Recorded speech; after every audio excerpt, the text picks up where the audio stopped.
All right, good morning. Good morning. How are you? Good. Good.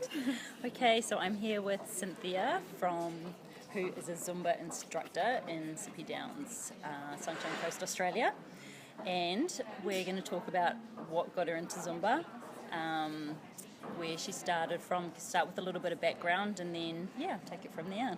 We'll just cruise. So if you wouldn't mind just telling me a little bit of your background to start with. Well, I'm from Chile and I arrived in Australia in 2004. My background in dancing. I used to dance at school and then I danced at uni. I used to do a lot of traditional dances, like South American dances.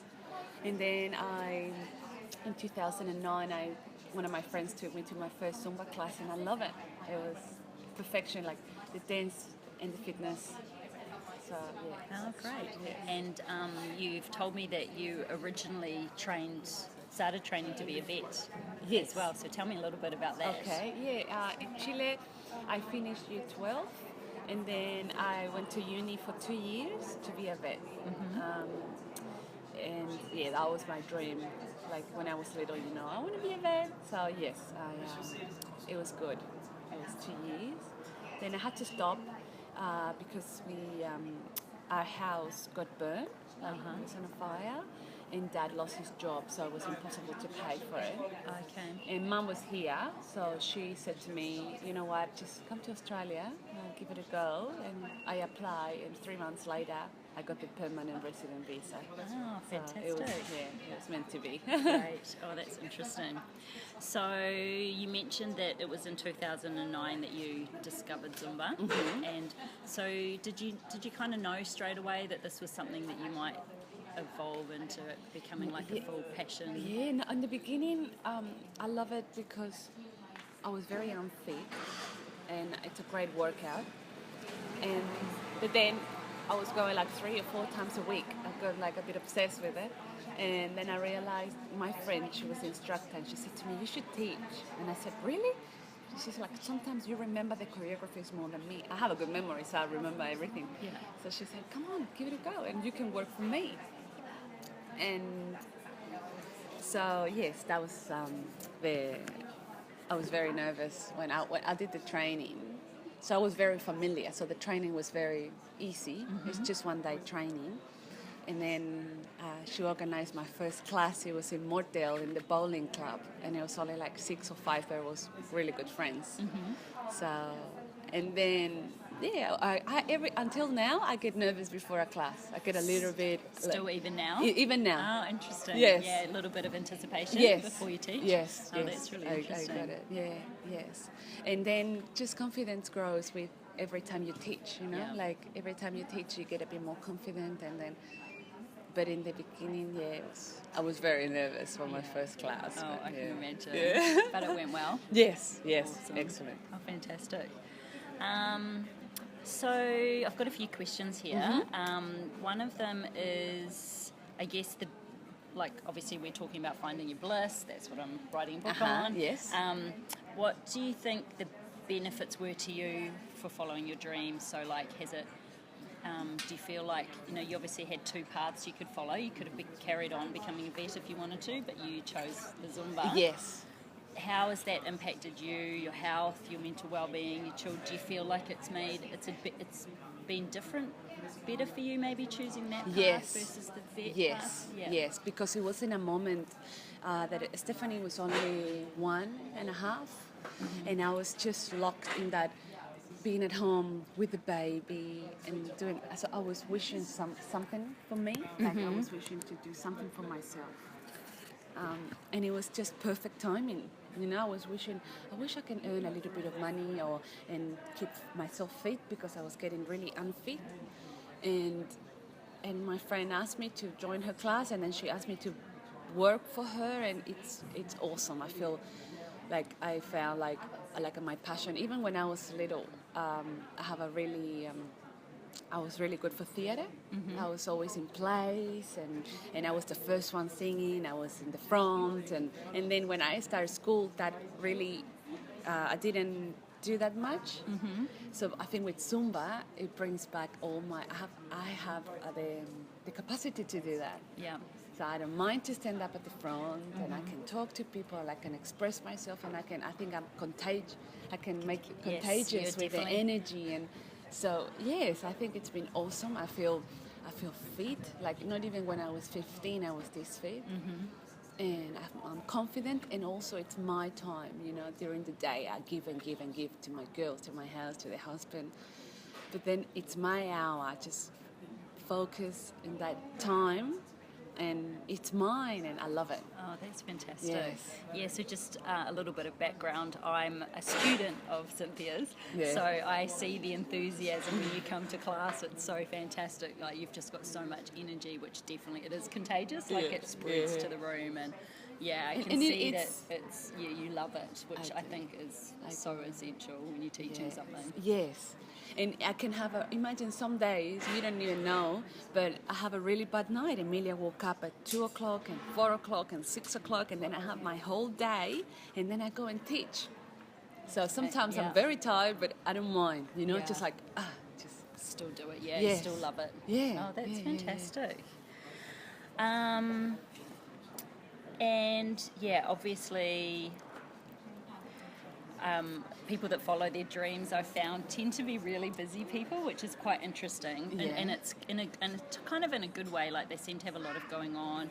How you've obviously got a family, and you've got to look after them, and you've got your Zumba classes all over the place on the Sunshine Coast. Yes. So how do you find that you can fit everything in? Do you have any strategies to help you manage that? Yes.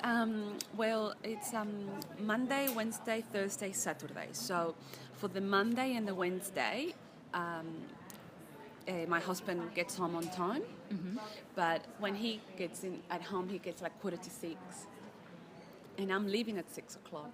So before the class, I have the girls bathed and fed and ready to go to bed. So he only have to put the girls to bed. I try to make him easy for him and easy for me. So he helps me those 2 days. On Thursdays, the gym have a creche, so I can take Emilia with me. And Saturday, it's a creche in Calandra, but it's every second. So the other one in Badra, my mother-in-law helps me. She stays with the girls for an hour and a half. It's an hour and a half. Yeah. So that's my network.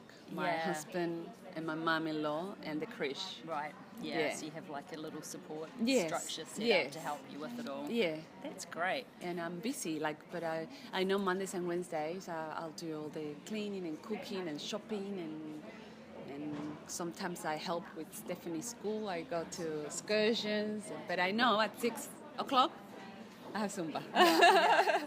Your escape. Yeah, that's it. I'm going. Fantastic. And one of the things, I guess one of the things I'm doing with writing my book is about myth busting. A lot of people don't follow their dreams because they feel like they can't make money, or they don't have time, or it's just a bit frivolous. So one of the things I think is really important is the financial viability of it. So do you find that it is financially viable for you to do it? Obviously, I'm sure you don't being a vet would have been a lot of money, but then that would have been full time, and you wouldn't have had time for your children. Exactly. But generally speaking, is it, are you making enough money from it to make it worthwhile for you? Yes. That sort of thing. Well, you know what? I will do it for free. Really? Yeah. I love it so much. I think people that do that live their bliss feel like that. Yes, like it's. I'm getting the fitness, the music. I have the chance to listen to Spanish music. It's my time. I teach it. I love it. So it's a plus that I have that cash in my pocket. You know, like I'm a really good situation that I'm very lucky that my husband have a good job, so I can stay at home and look after my girls. I don't have to go to work. Yeah. So this cash that comes from Zumba is my pocket money, my extra money. I can do whatever I want with it. It's not that much, but it helps. You know? Yeah. Just adds. Yes, and it's a big decision, like it's to choose to follow your dreams, that I choose to be a Zumba instructor or because I have the chance to study, but I said I'd rather do this because I love it. It's really interesting what you said about how you do it for free. Yeah. I do find that anyone that's really following their dreams, the money is just so secondary. Yeah. Which I think it's fantastic. It's like that's the approach you have to take, and then it will flow. But it may take some time, but it's worth it for how happy it makes you. And I save it. You know, sometimes I go to Sydney to see my friends, and I open the $600. Oh wow! So that's for tickets and dinners, and because I just save it. Yeah, just gets put aside until you need it. With that money, I'm gonna pay my dad's ticket. He's coming in August, and I'm gonna pay the flight. Fantastic. With that, so it's awesome. Oh, that's great. Yeah, wonderful. So I'm just looking at my little list of questions. I guess looking back over your life, is there anything that you would have done differently? And I guess kind of linked to that, is there any? There's a few things. Mm-hmm. Is there any advice you'd give to others who would like to follow their dreams? Like, is there anything that you think is important for people to have that you've noticed, that you've seen in yourself, little learnings that you've found from I think it's easy not to follow the dreams. Mm-hmm. Just stay where you are and don't do the change. Don't make a change. Yeah. You know, we all have busy lives. We all have schedules and things to do. But it's good for yourself. It's good for your soul to make a time, and even if just to follow your dreams. You know, like. Even if you're not doing it as a job, to find something that's your passion and live that outside of work makes you feel a bit better. Yes, and that will make you, it makes you feel better to keep going everyday life, just to keep going. If you have a time for yourself or to do something that you're passionate about, you better the next day. You feel ready for it and with more energy, and you're more happy. You know, you give and you work or you study or whatever you do, you're so busy. Yeah. So you earn, you deserve to do something for yourself. Yeah, absolutely. Like something that you love. It's really interesting what you were saying. That just made me think about, it's like you're doing Zumba and you love it. Yeah. And you're doing it for you, but it's amazing how when you're living your passion, it's like you really are giving so much to other people. Yes. Sorry, I'll turn this off.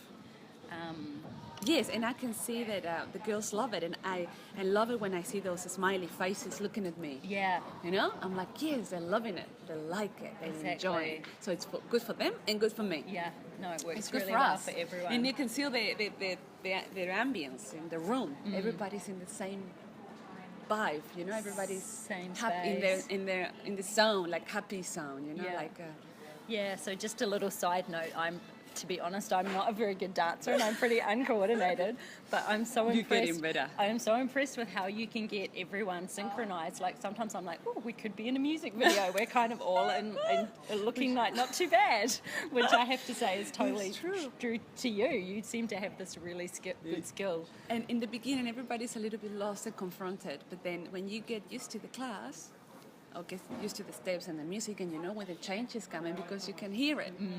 And the lady gave me a nice feedback, the lady that works here at the uni. She said she likes how I build that trust feeling, that she feels like she can, even if she can go right or left, she feels she's not doing something wrong. Yeah, you're because not judging if you go to another class, a step class, if you don't go right, you feel judged or something. She said, I like the little ambience you create here, she said to me. Oh, fantastic. She feels it's a good group of girls and she feels confident with me turning around, and so, yeah, she said, I like that ambience you create here. So it was nice, that feedback. Yeah, that's great feedback. Yeah. Excellent. Well, I don't think I have any other questions. It was really just, one other thing, I guess. Are there any particular traits that you think are important to have to follow? So, like, personality traits, resilience, things like that, that's important for following your dreams? Just thinking generally.